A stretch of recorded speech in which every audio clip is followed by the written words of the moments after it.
श्रद्धा murder case में इस वक्त एक बड़ी खबर। आज साकेत कोर्ट में आफताब की पेशी। 2 बजे कोर्ट में पेश होगा आफताब। सूत्रों के हवाले से बड़ी खबर। दिल्ली पुलिस आफताब की रिमांड बढ़ाने की मांग करेगी। श्रद्धा मर्डर केस से जुड़ी दिल्ली से इस वक्त ये बड़ी खबर है, जहां आरोपी आफताब की आज कोर्ट में पेशी होगी। 5 दिन की पहले पुलिस रिमांड में था ये, और आज कोर्ट में पेश करके पुलिस एक बार फिर रिमांड पर लेने की कोशिश करेगी। दिल्ली पुलिस आफताब की रिमांड बढ़ाने की मांग करेगी। ये बड़ी खबर इस वक्त, और दोपहर 2 बजे जो खबर इस वक्त हम तक पहुंच पा रही है उसके मुताबिक 2 बजे कोर्ट में आफताब की पेशी होगी। श्रद्धा मर्डर केस से जुड़ी ये बड़ी जानकारी, बड़ा अपडेट है इस वक्त कि आज साकेत कोर्ट में आफताब को पुलिस पेश करेगी। 2 बजे का वक्त बताया जा रहा है जब कोर्ट में आफताब की पेशी होगी, और दिल्ली पुलिस आफताब की रिमांड बढ़ाने की भी मांग करेगी। 5 दिनों के रिमांड पर था, रिमांड आज खत्म हो रहा है, और ऐसे में रिमांड बढ़ाने की मांग दिल्ली पुलिस की तरफ से की जाएगी कोर्ट में।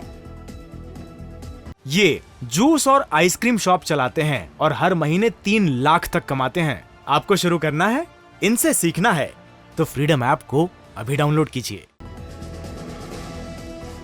तो दिल्ली पुलिस आफताब की रिमांड बढ़ाने की मांग करेगी, और अब तक जो भी आफताब की तरफ से थ्योरी दी गई है उसके मुताबिक जांच भी की गई है। मेहरौली के जंगलों में लगातार पुलिस श्रद्धा के शव के टुकड़ों की तलाश भी कर रही थी। आफताब के दोस्त आशिक के हमारे संवाददाता राकेश त्रिपाठी से बातचीत भी हुई है, और उन्होंने जी मीडिया को बताया कि उनकी बिना जानकारी के ही आफताब ने रेंट एग्रीमेंट में उनकी डिटेल भी दी हुई थी।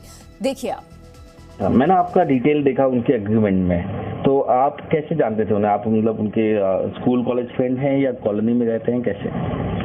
मैं कॉलेज फ्रेंड।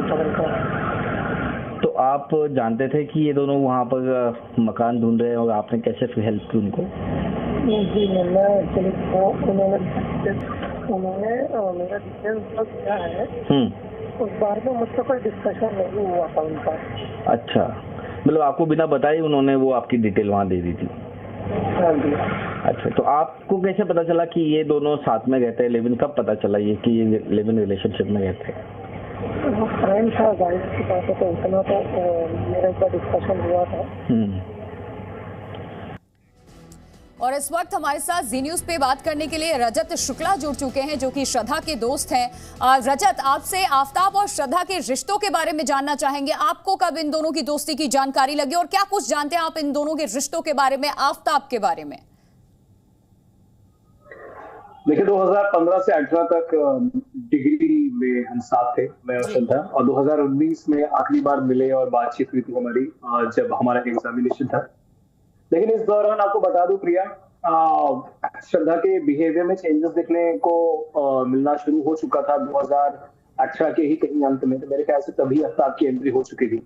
अब मेरे ख्याल से इन चीजों के बारे में बात करना, अब मैं 3 दिन से लगातार इन चीजों के बारे में बात कर रहा हूँ। मेरे ख्याल से पूरा देश अभी बात जानता है, मुंह जुबानी सबको याद हो गई होगी ये सारी कहानियां। लेकिन अब जो मेरे ख्याल से ज्यादा इंपॉर्टेंट है वो ये देखना है कि जिस तरीके से अभी ये लोग कोर्ट में ले जा रहे हैं कस्टडी बढ़ाने के लिए, अब इस पर वर्डिंग डालना चाहिए, क्योंकि ये इंसान आफताब सिर्फ गुमराह कर रहा है, ये कहानियां बना रहा है, और तरह तरह की कहानियां ये बनाते रहने वाला है। ये एक पेशेवर मुजरिम है, ये झूठ पर झूठ बोलते जा रहा है। इस पर वर्डिक्ट चाहिए, फास्ट ट्रैक कोर्ट की मांग है मेरी। सीबीआई का रजत, आप ये कह रहे हैं कि आफताब झूठ पर झूठ बोलता रहा है, क्या इससे पहले भी? क्योंकि आप श्रद्धा के दोस्त रहे हैं, तो जब भी आपकी आफताब से मुलाकात हुई है, कुछ इस तरीके की चीजें आपने नोटिस की, या श्रद्धा ने कभी कोई चीज शेयर की अपने दोस्त से कि उसके साथ क्या कुछ हो रहा है, उसकी जिंदगी में क्या चल रहा है? क्योंकि परिवार से वो एक तरीके से अलग ही हो गई थी, आफताब को चुना था उसने परिवार को छोड़कर। जी, आपको मैं निश्चित तौर पे बता सकता हूं कि आफताब ने शुरुआत से 2019 से जब झगड़ों का सिलसिला शुरू हुआ था इन लोगों के बीच, जब आफताब हाथ उठाने की बात आफताब की जब बाहर आने लगी थी, तभी से ये बात बहुत निश्चित और बहुत क्लियर हो चुकी थी कि आफताब एक झूठा इंसान है। क्योंकि हर बार जब उसको रोका जाता था, उसे डांटा जाता था, उसे डराया जाता था, वो तब भी हर बार माफी मांग लेता था। वो कहता था कि वो नहीं करेगा, वो डरने का ढोंग भी करता था, लेकिन अगली बार फिर से वो वही सेम चीज करता था। तो ये अपने आप में बताता है कि वो कहीं ना कहीं ढोंग कर रहा था प्रेम का।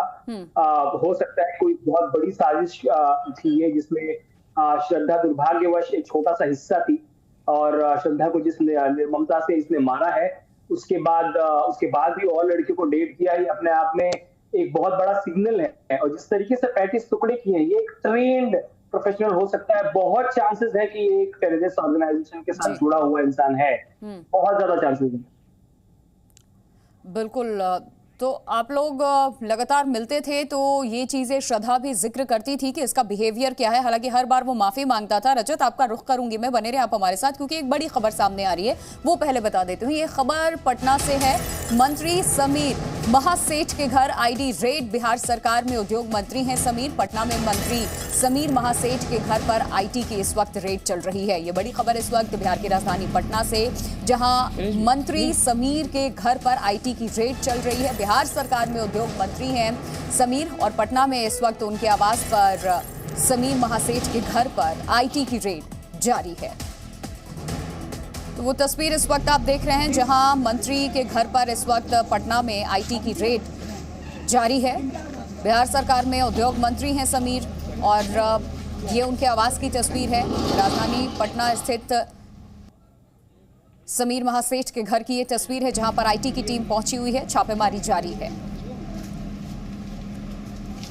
तो ये पटना से सीधी तस्वीर इस वक्त आप देख रहे हैं जहां मंत्री समीर महासेठ के घर पर छापेमारी चल रही है। आईटी की टीम यहां पर पहुंची हुई है और छापेमारी की ये तस्वीरें इस वक्त। बिहार में उद्योग मंत्री जिनके आवास पे इस वक्त, जिनके ठिकाने पर इस वक्त छापेमारी चल रही है। बड़ी खबर बिहार से जहां आईटी की रेड जारी है। बिहार सरकार के उद्योग मंत्री के घर पर, समीर महासेठ के घर पर यह आईटी की रेड की ये तस्वीरें इस वक्त आप देख रहे हैं।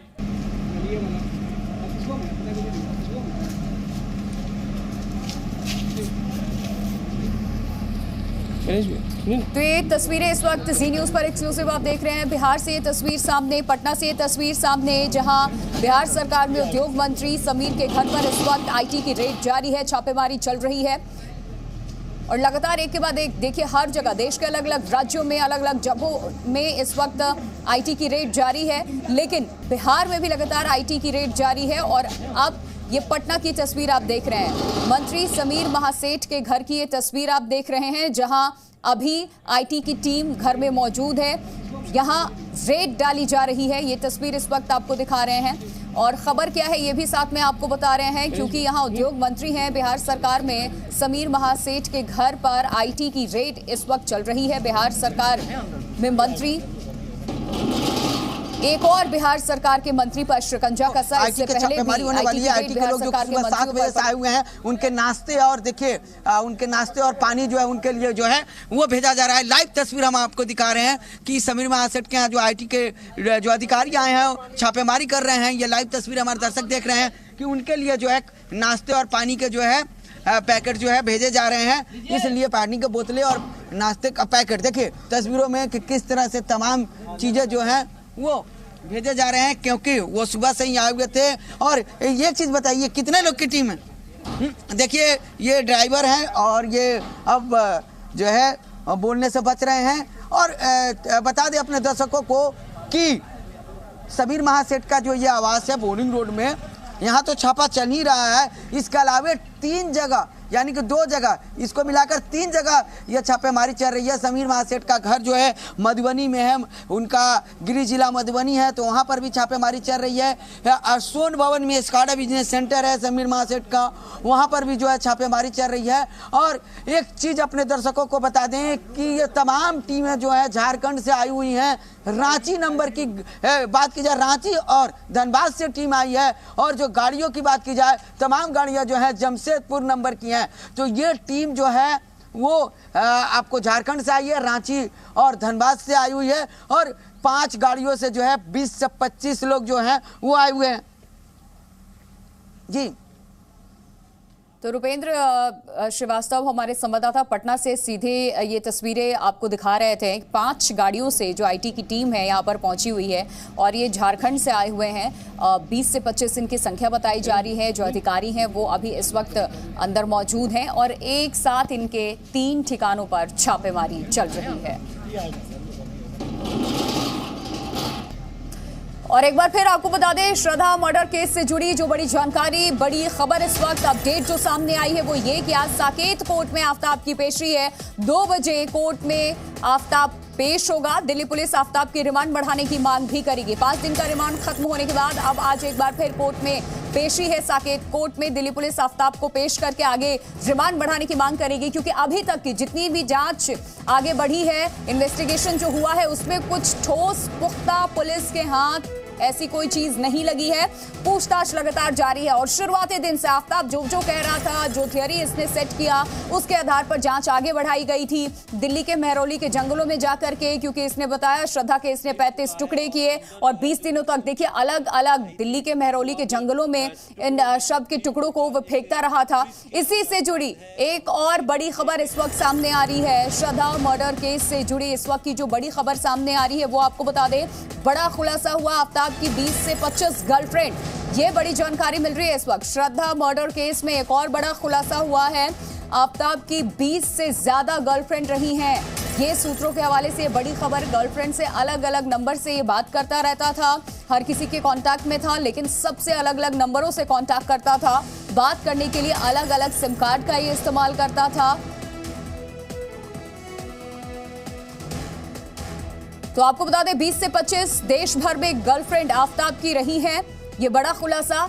और टारगेट था दिल्ली महाराष्ट्र की लड़कियों को गर्लफ्रेंड बनाना। 2 से 3 डेटिंग ऐप का ये इस्तेमाल किया करता था। उनके जरिए ये लड़कियों से संपर्क में आता था। और बम्बले के अलावा जो डेटिंग ऐप है, उसके अलावा टिंडर ऐप भी ये इस्तेमाल करता था। 2 से 3 डेटिंग ऐप का इस्तेमाल ये करता था, जिसपे हमेशा एक्टिव रहता था। और उनके जरिए जो मेट्रो सिटीज की लड़कियां हैं, दिल्ली या मुंबई की, उनको ये टारगेट किया करता था। फिशिंग ऐप पर भी था ये, और सिम कार्ड लगातार अलग अलग ये इस्तेमाल करता रहता था। और इन ऐप के जरिए लड़कियों से हमेशा कांटेक्ट में रहता था। रजत शुक्ला लगातार हमारे साथ बने हुए हैं। श्रद्धा के ये दोस्त हैं, जिनसे हम श्रद्धा के बारे में, आफ्ताब के बारे में सीधी जानकारी आप तक पहुंचा रहे हैं, क्योंकि ये उनके दोस्त हैं और काफी सालों से ये श्रद्धा को जानते थे, आफ्ताब को भी जानते थे। रजत, देखिए, अभी आपने भी सुना होगा जो जानकारी हम तक पहुंची, हमने दर्शकों को बताया कि किस तरीके से अलग अलग डेटिंग ऐप भी इस्तेमाल किया करता था, अलग अलग नंबर से लड़कियों के कॉन्टैक्ट में रहता था, 20 से 25 लड़कियों के कॉन्टैक्ट में था। तो ये सारी चीजों की जानकारी श्रद्धा को थी। क्या श्रद्धा ने कभी इसके इस बिहेवियर को लेकर, इस कैरेक्टर को लेकर के अपने दोस्तों से कुछ डिस्कस किया? आपको कभी कुछ बताया था कि वो परेशान है? देखिए, मैं आपको बता दूं, श्रद्धा का व्यक्तित्व अपने आप में इतना स्ट्रांग था, इतनी इंडिपेंडेंट लड़की थी, बोल्ड थी, वो काफी ब्लंट थी। मुझे याद है वो दिन जब हम लोग कॉलेज में हुआ करते थे, वो किसी भी चीज के लिए हिचकती नहीं थी। तो ऐसी कोई इंसान जो इस व्यक्तित्व की वो बिल्कुल एकदम बदल सी जाएगी, ये अपने आप में मुमकिन नहीं लगता है। तो इसमें ये एंगल नजर आता है मुझे कि आफ्ताब बहुत मुमकिन है कि वो उसे ब्लैकमेल कर रहा था किसी न किसी कोई बड़े कारण को लेकर, जो मेरे ख्याल से तहकीकात के लिए बहुत जरूरी है ये चीज जानना। और साथ ही साथ, जैसे कि मैं आपको कब से बता रहा हूँ, ये लड़का झूठा है, ये तरह तरह की कहानियां बनाने वाला है गुमराह करने के लिए और सभी लोगों का अटेंशन श्रद्धा के ऊपर डालने के लिए। आपको समझना होगा, जितना ज्यादा ये इन्वेस्टिगेशन में समय लगाएंगे, उतना ज्यादा आसान होगा शायद ये आफ्ताब से जुड़े हुए जो भी लोग होंगे, क्योंकि ये मुमकिन ही नहीं है कि आफ्ताब ये अकेले पुल ऑफ कर पाएगा, क्योंकि इतना बड़ा मर्डर उसने किया है। 12 टुकड़े मिले थे, उसके बाद 1 टुकड़ा मिला है, ये बताया जा रहा है। और अब ये उम्मीद की जा रही है इतने दिनों में, 3 दिनों में 1 टुकड़ा मिला है। आपको वाकई में लगता है कि सारे टुकड़े जल्द मिल पाएंगे? और मुझे ऐसा लगता है कि जल्द से जल्द इस आदमी को फांसी देनी चाहिए आफ्ताब को, इसमें देरी नहीं करनी चाहिए, क्योंकि जितना देर होगा इसमें और ज्यादा मैनिपुलेट किया जाएगा इस केस को। और इसमें कौन लोग जुड़े हैं, कितने पावरफुल हैं वो लोग, इसके बारे में अभी कोई अंदाजा नहीं है। लेकिन निश्चित तौर पर आफ्ताब ने जिस तरीके से इस मर्डर को किया है, अगर आप इसकी क्रोनोलॉजी भी देखेंगे कि उसने मर्डर किया, 35 टुकड़े किए, उसको फ्रिज में रखा, उस घर में वो था। आप सोचिए कि मेंटली कितना स्टेबल था कि उसके बावजूद भी वो और लड़कियां उस घर में उसने ले आई है। आप समझिए, ये कोई आम इंसान हो ही नहीं सकता, ये बहुत एक्स्ट्राऑर्डिनरी क्रिमिनल केस है, आप समझ लीजिए। और इसमें एक इंसान मुमकिन ही नहीं है। मैं आपको बता दूं, 5 फीट अराउंड 6 इंचेस श्रद्धा की हाइट थी, वेल बिल्ड लड़की थी वो, कोई एकदम कोई कमजोर नहीं थी किसी ये जो कहानियां रच रहा है कि इसने गला दबा दिया होगा, ये बात ही अपने आप में मुमकिन नहीं लगती है। अगर मान लीजिए गला दबाता भी है वो, तो क्या वो कोई जंगल वाला इलाके में नहीं थे, वो एक अच्छे खासे रिहायशी इलाके में थे। और अगर गला भी दबता है, श्रद्धा रिटेलिएट करेगी, आवाज करेगी, बचाव का गुहार लगाएगी। आपको लगता है कि इतना बलवान है कि इशारा कर रहे हैं कि जो थ्योरी इसकी तरफ से सेट की गई है आफ्ताब की तरफ से, वो आपको डाइजेस्ट नहीं हो रही है, ये कहानी कुछ और है, आप ये कह रहे हैं? बिल्कुल बिल्कुल, ये आफ्ताब 100% झूठ पे झूठ बोलते जा रहा है, सभी को गुमराह करने के लिए, इस केस को स्ट्रेच करने के लिए। बिल्कुल जिस तरीके से अजमल कसाब का केस था, उस तरीके से बनता जा रहा है, जहां वो एक के बाद एक अपनी स्टेटमेंट चेंज करते जा रहा है, एक के बाद वो बताने, जैसे कि मोबाइल का आप देखिए, मोबाइल का उसने बताया कि मुंबई में, फिर बोलता है महाराष्ट्र में है, उसका मोबाइल बरामद नहीं था, हम श्रद्धा का मोबाइल बरामद नहीं कर पा रहे। ये सारी चीजें जांच का विषय है, पुलिस जांच कर रही है। रजत बने रहे आप हमारे साथ। एक और खबर इस वक्त इसी केस से जुड़ी सामने आ रही है। महरौली थाने से आफ्ताब को शिफ्ट किया गया। बीती रात आफ्ताब को मालवीय नगर थाने ले जाया गया। ये बड़ी खबर, बड़ा अपडेट इस पूरे मामले से। उसके बाद फिर किसी और थाने ले जाया गया। आपको ये बता दें कि सबसे पहले देखिए महरौली थाने से आफ्ताब को शिफ्ट कर दिया गया और बीती रात आफ्ताब को तो मालवीय नगर थाने भी ले जाया गया और उसके बाद मालवीय नगर थाने से भी फिर किसी और थाने में शिफ्ट किया गया है। सुरक्षा कारणों की वजह से थाना बदला गया है। किस थाने में आफ्ताब है इसकी जानकारी फिलहाल नहीं है। तो अभी इस वक्त ये अपडेट की लगातार आफ्ताब की जो लोकेशन है, देखिए सुरक्षा कारणों की वजह से पुलिस लगातार बदल भी रही है।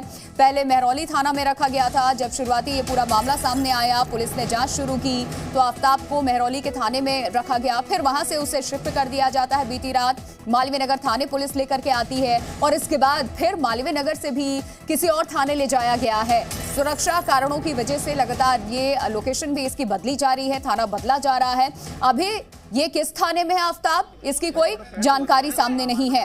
हालांकि 2 बजे आज साकेत कोर्ट में पेशी इसकी है। पुलिस रिमांड की मांग करेगी कोर्ट में पेशी के बाद।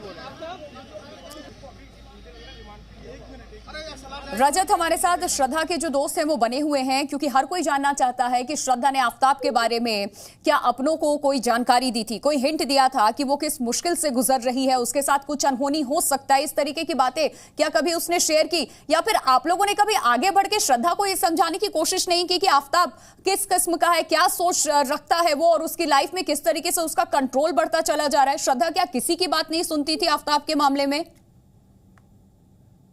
देखिए 2018 से ही जो परिवर्तन दिखने लगा था श्रद्धा में, वो अपने आप में ही कहीं ना कहीं सिग्निफिकेंट था। श्रद्धा को जब मतलब हमने वाकई में श्रद्धा को नहीं बोला, बल्कि श्रद्धा ने खुद हमको बताया था कि लड़का वॉयलेंट है, वो हाथ उठा रहा है मुझ पर। श्रद्धा उसको छोड़ना भी चाहती थी। वो ये उसका स्टैंड बहुत क्लियर था कि श्रद्धा शादीवादी की जो बातें भी ये अपने आप मन गढ़ंत रचनाएं हैं। श्रद्धा बहुत ही प्रोग्रेसिव माइंडसेट की थी, वो अहेड ऑफ टाइम की थी। आप उसका चेहरा देखिए, आप समझ पाएंगे। पिक्सी कट गर्ल थी वो।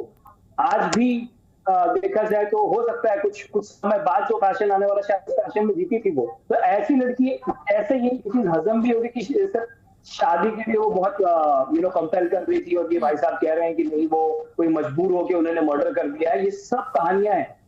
ये जूस और आइसक्रीम शॉप चलाते हैं और हर महीने 3 लाख तक कमाते हैं। आपको शुरू करना है, इनसे सीखना है तो फ्रीडम ऐप को अभी डाउनलोड कीजिए।